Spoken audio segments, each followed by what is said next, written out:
In October 1943, Adolf Galland, who oversaw Germany's fighter forces, delivered a sobering report to Reichsmarschall Hermann Goering. Wreckage from an American fighter plane had been discovered east of Aachen, including an external fuel tank, jettisoned during combat, of a design previously unseen on any single-engine American fighter.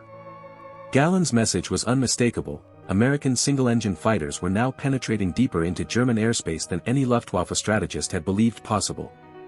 These aircraft were carrying auxiliary fuel tanks beneath their wings, discarding them once engagements began. The physical evidence was undeniable.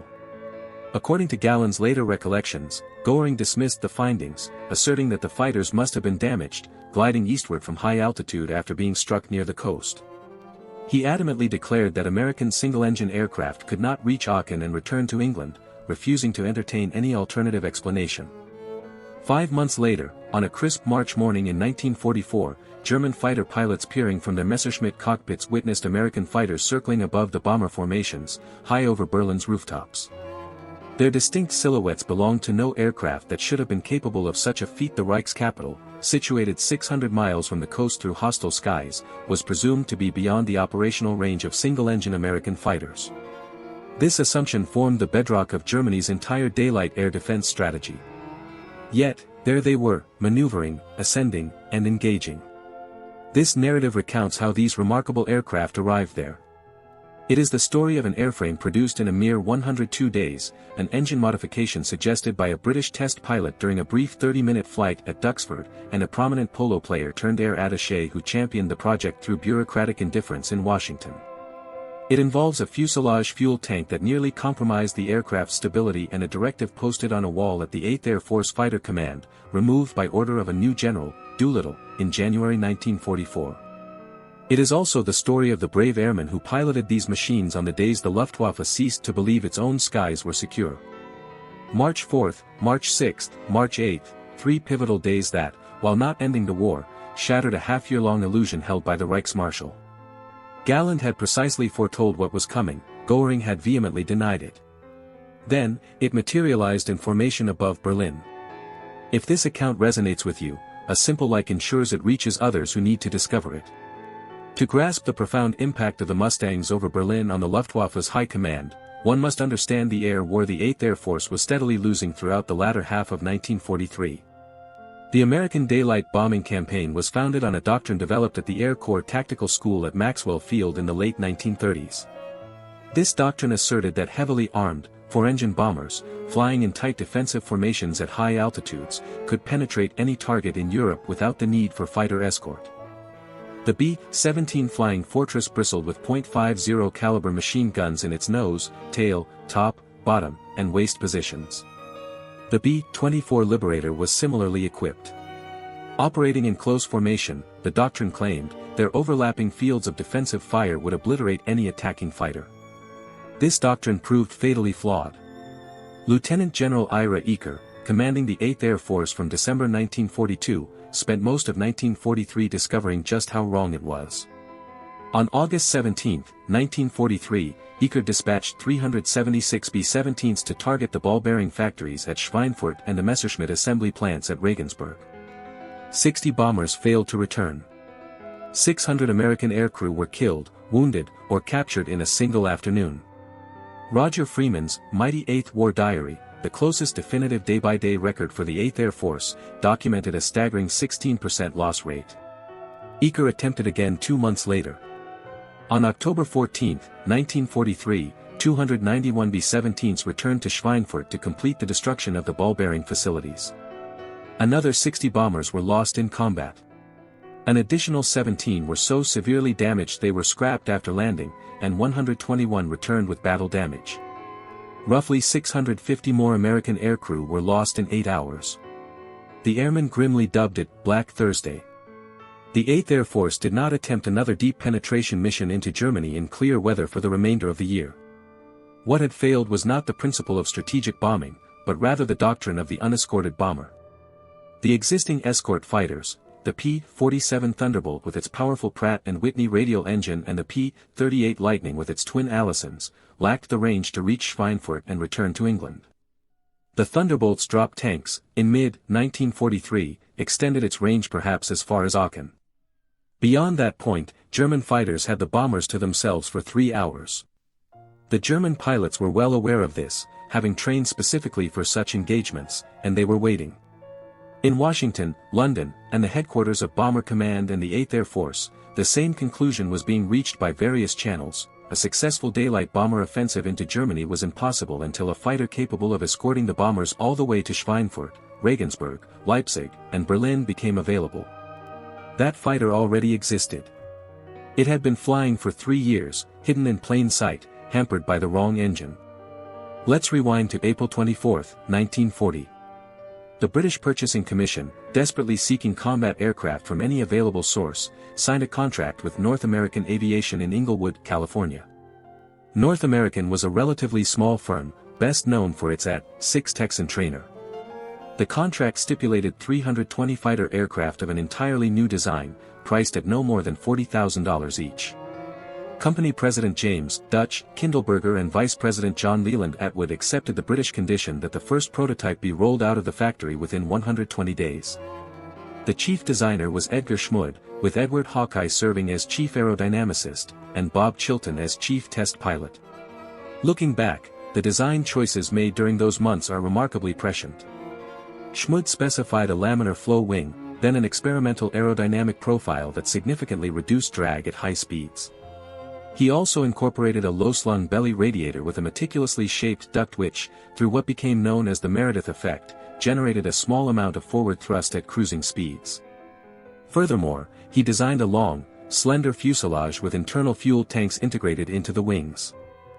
The aircraft emerged from the factory on September 9, 1940, a mere 102 days after the contract was signed, though legend often rounds it to 120.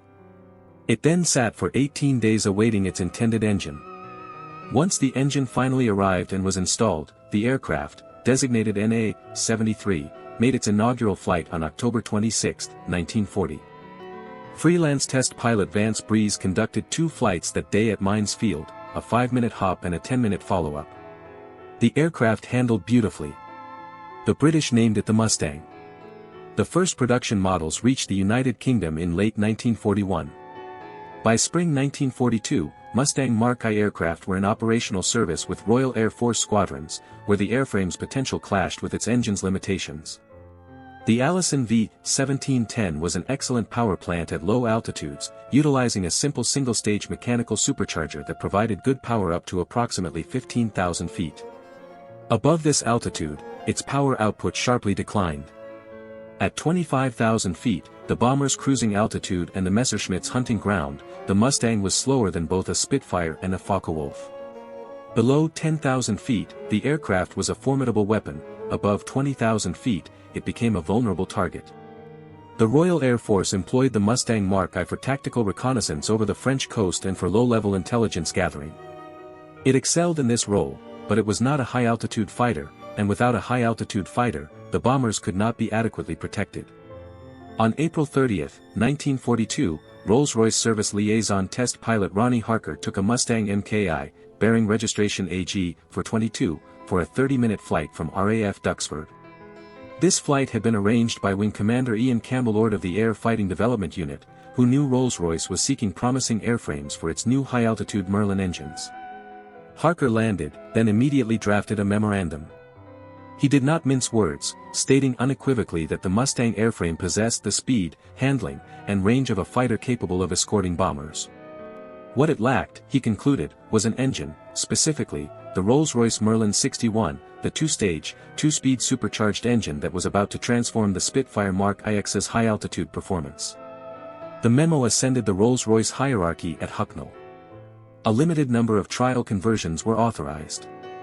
The first Merlin Mustang, designated Mustang X by the British and assigned airframe number AL-975, took off from Hucknall on October 13, 1942, with Rolls-Royce chief test pilot Captain Ronald Shepard at the controls. Its performance was extraordinary, 433 miles per hour at 22,000 feet, with a service ceiling exceeding 40,000 feet. This was, effectively, a brand new aircraft. The project now required an American advocate, and it found one in Tommy Hitchcock. Hitchcock is one of the unsung heroes of the air war and one of the most intriguing figures to wear an American uniform in either World War. Born on February 11, 1900, in Aachen, South Carolina, he hailed from a family of New York wealth and Long Island polo enthusiasts. He was a 10-goal polo player from 1922 through 1940, the sport's highest rating. He was also a partner at Lehman Brothers, considered one of the world's finest players, a man F. Scott Fitzgerald drew upon for the character of Tom Buchanan in The Great Gatsby. Furthermore, he had flown with the Lafayette Flying Corps in 1918 as an 18-year-old American volunteer in the French Air Service. He had been shot down behind German lines, escaped from a moving German prison train by leaping from a window, and walked to Switzerland. In 1942, Lieutenant Colonel Tommy Hitchcock served as the Assistant Air Attaché at the American Embassy in London. He reviewed the Mustang X data and immediately recognized what Harker and Rolls-Royce had seen. He understood the immense implications of an American fighter, powered by a Merlin engine, with the endurance to reach Berlin. He also realized that the Mustang program in Washington lacked a senior champion. He authored the memorandum that became the pivotal American document for the project, sending it to Assistant Secretary of War for Air Robert Lovett and pushing it through Material Command. In the autumn of 1942, 2 airframes from the existing American Mustang order were set aside and redesignated. Originally called the XP-78, they became the XP-51B. The first American Merlin Mustang flight occurred at Mines Field on November 30, 1942, with Bob Chilton at the controls.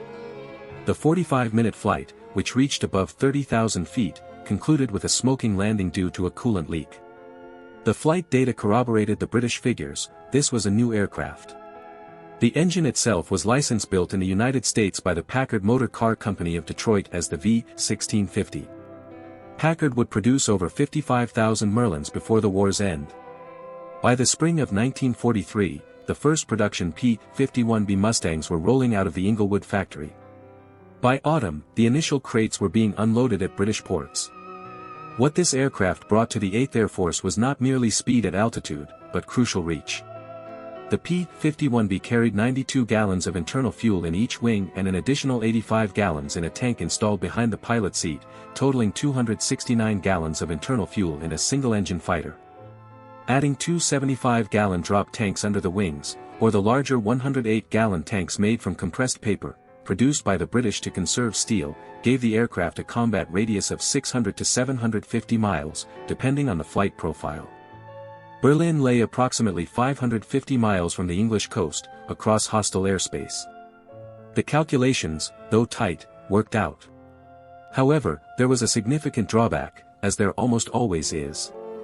The 85-gallon fuselage tank behind the pilot, while a brilliant engineering solution to the range problem, posed a serious challenge to the aircraft's handling. With the tank full, the aircraft's center of gravity shifted so far aft that the stick force per G plummeted almost to zero. The airplane became extremely sensitive. If a pilot maneuvered too aggressively at high speeds, especially with a full fuselage fuel tank, the aircraft could experience a sudden, uncontrolled roll, lose steering control, or suffer even more severe consequences due to its inherent instability. To counter this, the Army Air Force's Technical Order 01-3.0J-26 prescribed a specific fuel management routine.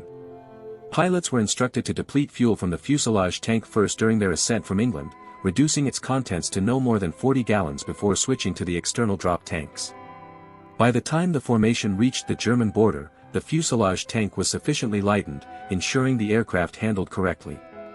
Once the drop tanks were jettisoned and aerial combat commenced, the bulk of the internal fuel load was properly situated in the wings. This was a practical solution to a design compromise, a compromise that ultimately enabled the assault on Berlin. In the late autumn of 1943, the initial American P-51B contingent, including their crated aircraft, arrived in England and was unloaded at a muddy airfield in Essex known as Boxstead.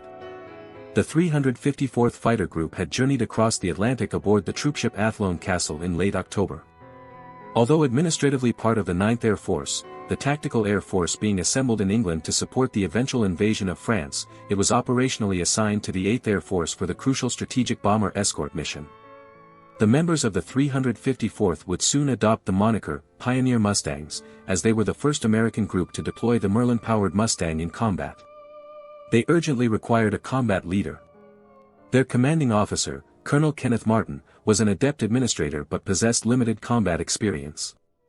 The 8th Air Force resolved this by temporarily assigning a pilot from the 4th Fighter Group, Lieutenant Colonel Donald James Matthew Blakesley. Blakesley, then 26 years old, was born in Fairport Harbor, Ohio, on September 11, 1917. He had volunteered for the Royal Canadian Air Force in 1940, prior to the United States entry into the war, and had flown Spitfires with the Royal Air Force Eagle squadrons. When these squadrons were integrated into the United States Army Air Forces as the 4th Fighter Group in September 1942, Blakesley transferred with them. He had flown missions over the French coast and Germany, endured countless enemy attacks, and his Royal Air Force Distinguished Flying Cross served as testament to his bravery. In December 1943, Blakesley led 24 P-51Bs of the 354th Fighter Group on a patrol over the Pas de Calais, marking the first combat mission undertaken by an American Merlin Mustang group. No aircraft were lost, and no enemy kills were recorded. Yet, the Mustangs had made their presence known over France.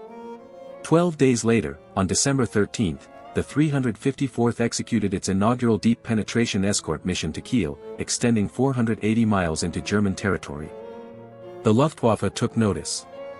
By the latter half of January 1944, the 354th had evolved into a proficient combat unit, though it still lacked a permanent combat commander.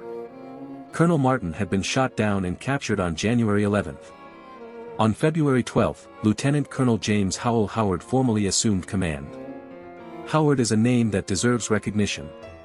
Born on April 8, 1913, in Canton, China, to American parents working in Chinese hospitals, he had served as a flying tiger with the American Volunteer Group in Burma before the United States entered the war. He subsequently transferred to the Army Air Forces and made his way to England.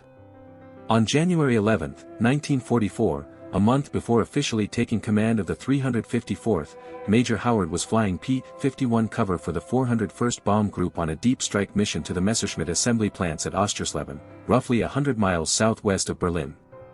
When the bomber formation came under attack by approximately 30 German fighters, Howard's squadron became separated from him in the clouds.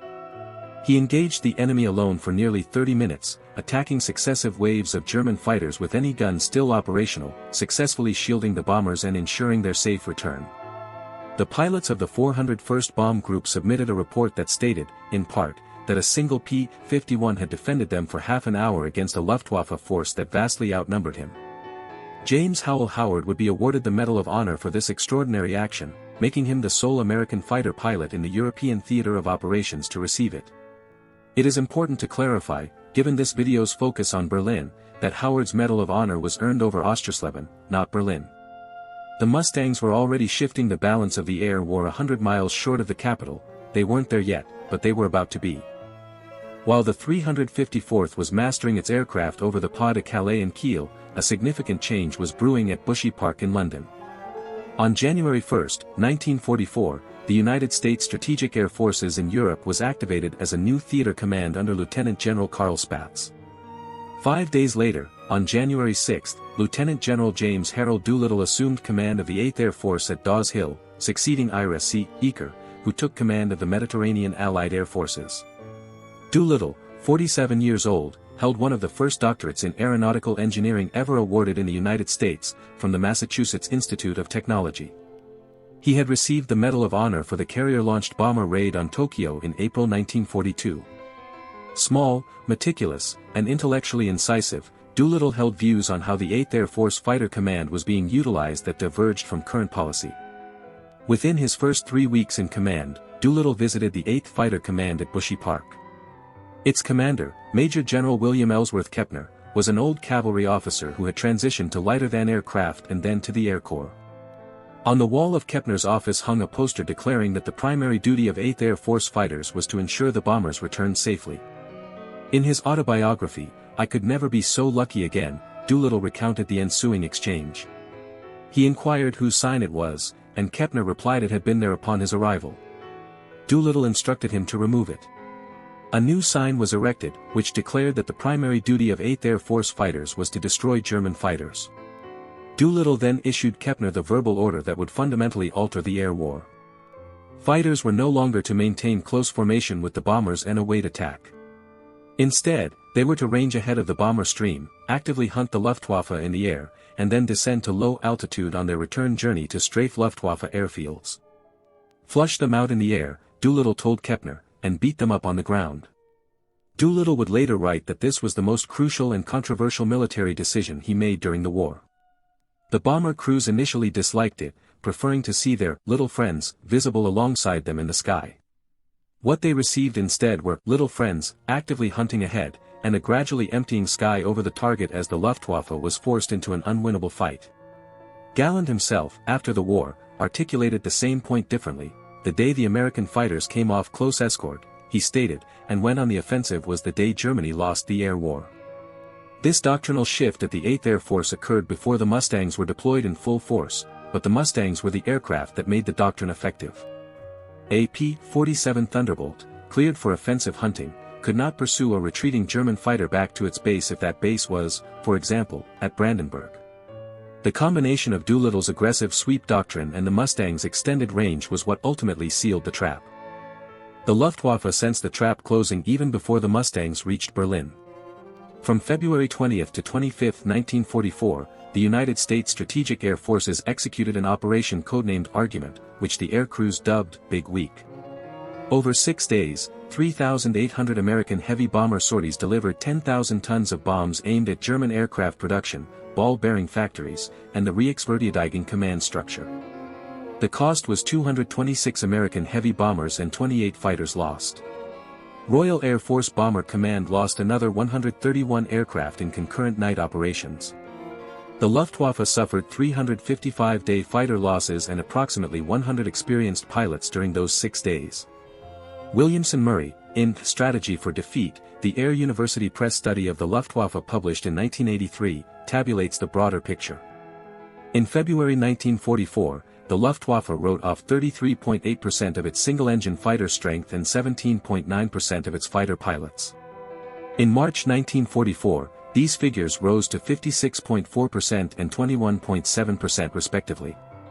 An air war cannot be sustained when losing over half your fighters and more than a fifth of your pilots in a single month. On February 25, the final day of Big Week, General Lieutenant Joseph Schmidt, commanding 1st Fighter Corps, recorded in his command diary that the Luftwaffe was fighting a hopeless battle. 6 days later, the Mustangs went to Berlin. The 8th Air Force ordered its first Berlin mission in early March, almost as a declarative statement.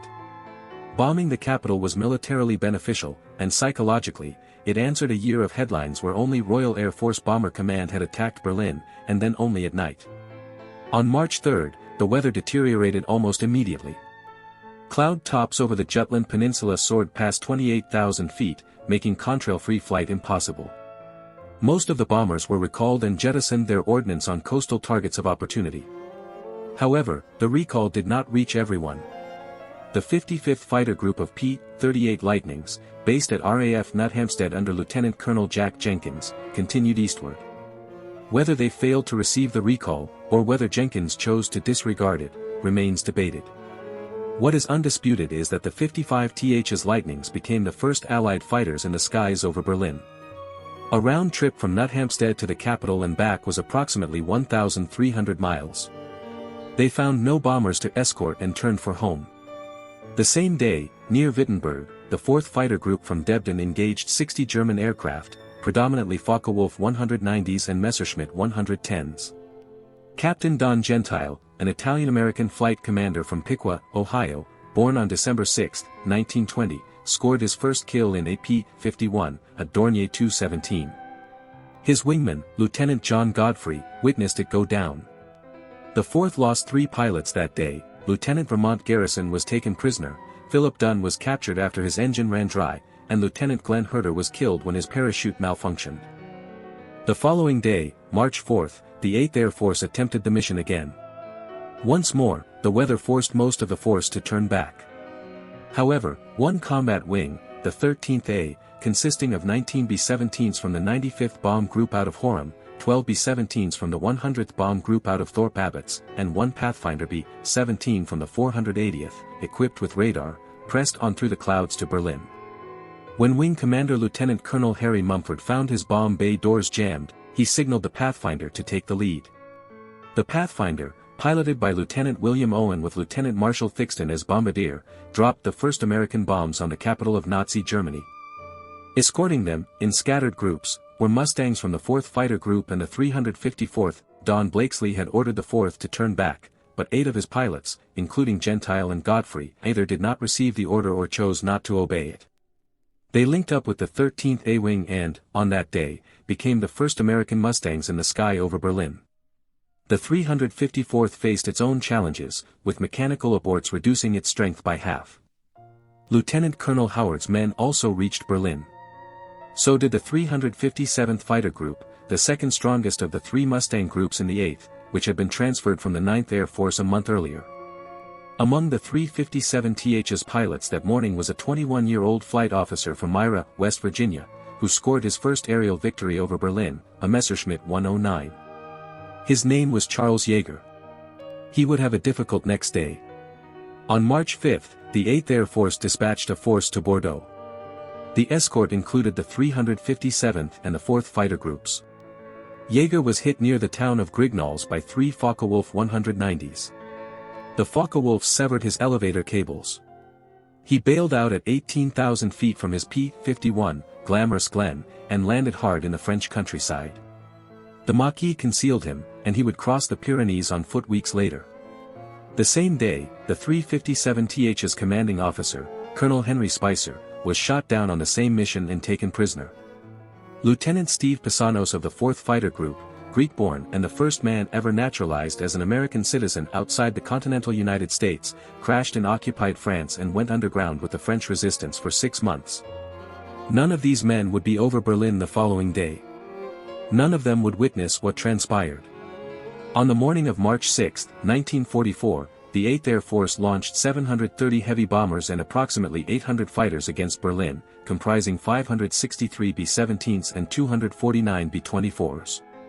The 1st Bomb Division was tasked with striking the ball bearing factory at Erkner, while the 2nd Bomb Division was to target the Daimler-Benz Aero Engine Works at Genshagen.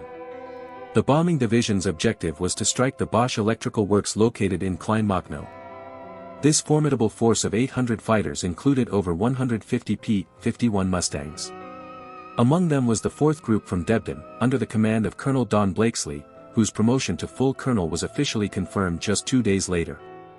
The 354th, based out of Bachstedt, saw Lieutenant Colonel Howard in overall command, alongside the 355th and 357th Groups, both stationed in Leiston.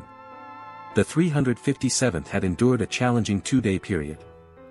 Spicer had become a prisoner of war, and their acting commander, Lieutenant Colonel Donald Graham, was forced to abort his mission shortly after takeoff due to mechanical failure. Consequently, the leadership of the 48 Mustangs launched by the group fell to Major Thomas Hayes of Portland, Oregon, who served as the commanding officer of the 364th Fighter Squadron. From that contingent, 33 of the 48 aircraft successfully reached Berlin. They reported destroying more than 20 German planes and, remarkably, suffered no Mustang losses in combat. This marked the 357th's first truly significant day, an achievement that would earn the group its inaugural Distinguished Unit citation. Among the 357th pilots on that morning was a second lieutenant named Claude Dupont. Another notable pilot was Clarence Anderson, born in Oakland, California, on January 13, 1922. His comrades affectionately called him Bud. He had christened his aircraft Old Crow, and would achieve his first aerial victory 2 days later, on March 8. Anderson would conclude the war with an impressive 16 1/4 aerial victories. He passed away on May 17, 2024, in Auburn, California, at the age of 102, holding the distinction of being one of the last surviving American triple aces of the conflict. Above Berlin that fateful morning, the German fighter control frequencies buzzed with radio chatter that even Adolf Galland found inexplicable to Goering. The Luftwaffe rose to meet the challenge. Galland himself had issued orders for the Reichsverteidigung, Germany's air defense, to prioritize targeting bombers while avoiding escort fighters. This directive was strategically sound, as eliminating escorts did not halt bomb delivery, but destroying bombers did. The 100th Bomb Group, which had earned the moniker, Bloody 100th, in 1943, was among the first to bear the brunt of the attack. They endured the most severe losses, with 15 of the 100th's 36 B-17s shot down over the Dutch coast during a sustained Luftwaffe assault. The 95th Group lost 8 bombers, while the 388th lost 7, and the 91st, 6. Despite these heavy casualties, 6 American bomb groups reported no losses whatsoever. In total, 69 heavy bombers did not return home on March 6, along with 11 American fighters, bringing the total American aircraft losses to 80. This marked the worst single-day loss in the history of the 8th Air Force, yet, paradoxically, it was a pivotal day. The situation would have been far more dire without the presence of the Mustangs. This time, the Mustangs were precisely where the Thunderbolts and Lightnings could not be. They were directly over the target, positioned at the Luftwaffe's egress airfields, and strategically waiting along the route home. American claims of destroyed German aircraft reached 80. German records, meticulously analyzed by Donald Caldwell and others after the war, indicate that the Luftwaffe lost approximately 66 fighters and 25 experienced pilots in that single afternoon. The loss of 25 seasoned pilots in one day represented an unsustainable rate of attrition for the Reichsmarschall, as they simply could not replace them. The pilot training pipeline had been severely disrupted by fuel shortages and the bombing of training schools themselves. Every pilot the Luftwaffe lost over Berlin on March 6 was a veteran who had been flying combat missions since France in 1940 or Russia in 1941. The Mustangs, having been operating over the German capital for only 3 days at that point, were beginning to deplete a resource that could not be replenished. A United Press correspondent named Walter Cronkite, flying aboard one of the B-17s that morning, reported in his dispatch, which ran in newspapers across the United States, that a 15-mile-long procession of American bombers had roared across the heart of Berlin for 30 minutes. He did not, however, mention the 80 American aircraft that failed to return. The grim statistics would catch up with the headlines later. The powerful image had landed first. The 8th Air Force returned on March 8, deploying 623 bombers and 891 fighters. The target once again was the Erkner ball bearing factory.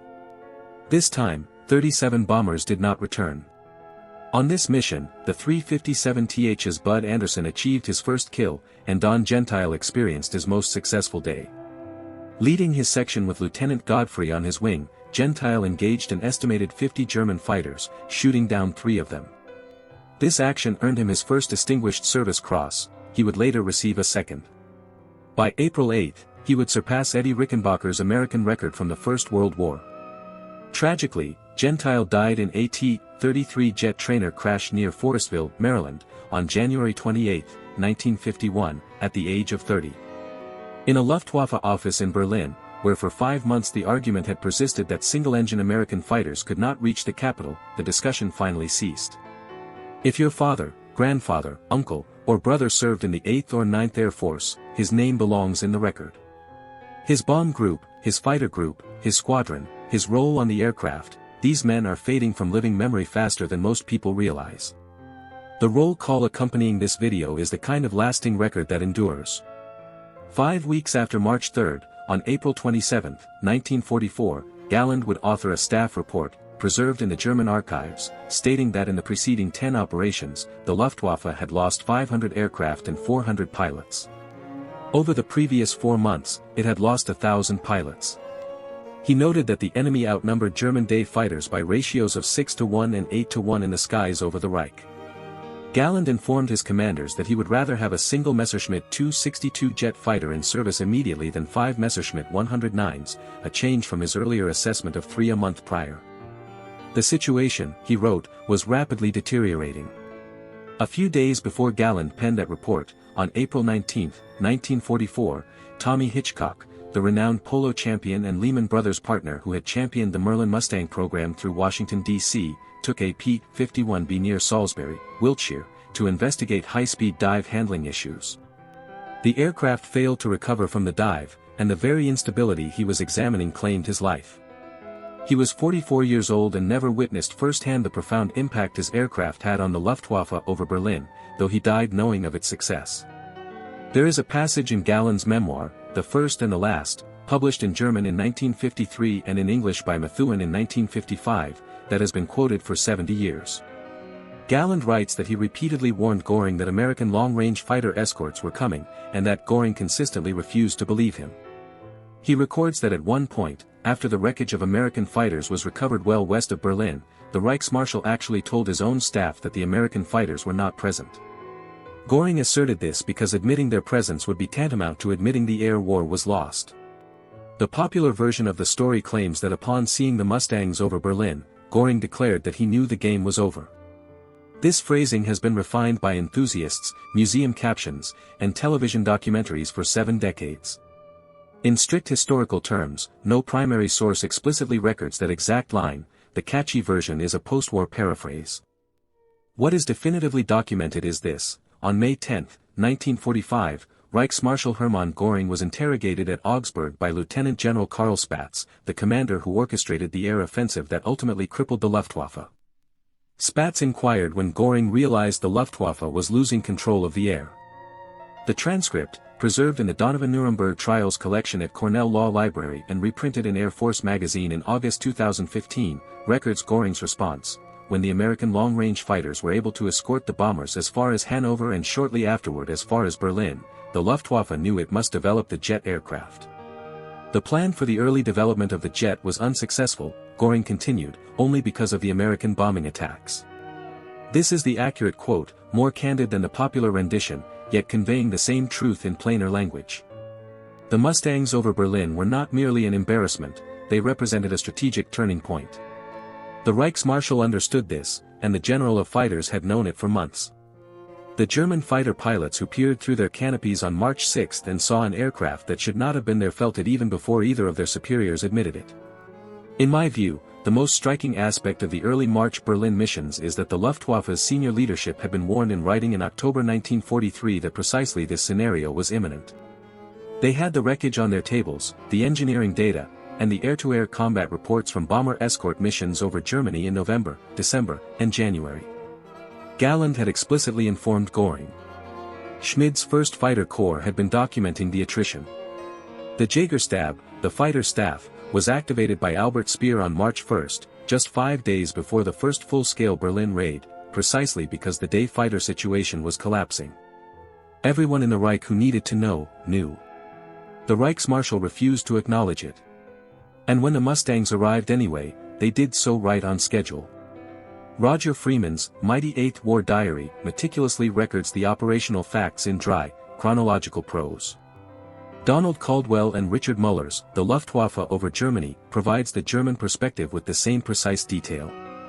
Jeffrey Ethel and Alfred Price, in Target Berlin Mission 250, utilizing both American mission records and surviving Luftwaffe loss returns from the German Federal Archives, present the casualty arithmetic of March 6 without sentiment: 80 American aircraft, 66 German fighters, 25 experienced German pilots, and 1 American military lesson, fully demonstrated just 2 days after its initial impact. The Mustang would not have achieved this without the Merlin engine. The Merlin would not have been in the Mustang without Tommy Hitchcock championing it through Washington. The fighter command of the 8th Air Force would not have utilized the Mustang effectively without Doolittle removing the sign from the wall. That sign would not have come down without the catastrophic losses at Schweinfurt and on Black Thursday, which taught the devastating price of unescorted bombing. These catastrophes would not have led to a doctrinal change without Spaatz's organizational reshuffle in January 1944. Each man and each decision mattered, yet none mattered in isolation. The Mustangs over Berlin were the tangible result of a chain of choices that stretched from a contract for 320 airplanes signed at Inglewood on April 24, 1940, all the way to a B-17 waistgunner watching a single-engine American fighter pull alongside his window over the rooftops of Nazi Germany's capital. Colonel Donald James Matthew Blakesley, who led the 4th Fighter Group over Berlin on March 6 and 8, retired from the United States Air Force as a colonel and passed away on September 3, 2008, in Florida, at the age of 90. Captain Don Salvatore Gentile of Piqua, Ohio, who achieved his first P-51 kill on March 3 and broke Rickenbacker's record over Schweinfurt on April 8, died in a T-33 jet trainer crash near Forestville, Maryland, on January 28, 1951, at the age of 30.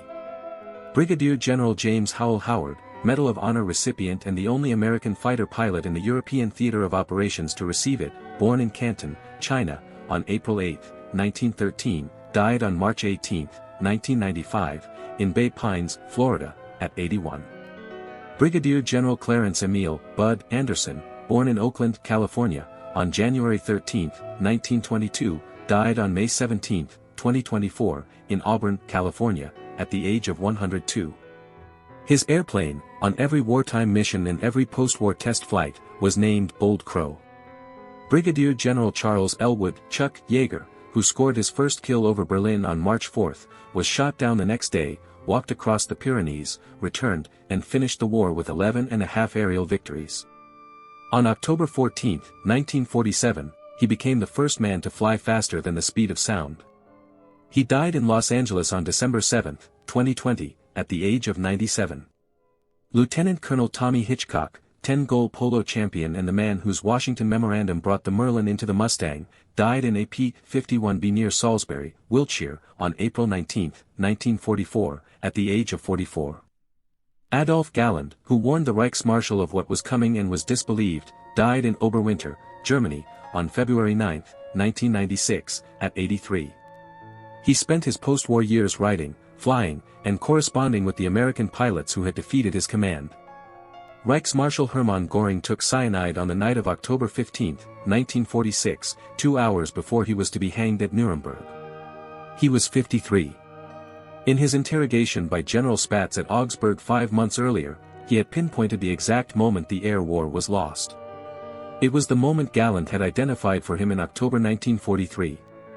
It was the moment a British test pilot named Ronnie Harker had set up 2.5 years before that, with a 30-minute hop in a Mustang Mark I at Duxford. What is truly striking, in plain terms, is how often history's pivotal moments are not grand battles but rather engine specifications, fuel tank designs, signs on office walls, and memos written by middle-ranking officers whom no one in senior leadership wanted to hear from. If this story resonated with you to the end, a like helps the next person discover it. If you desire more content like this, please subscribe. Their names belong in the historical record. That is why we tell these stories.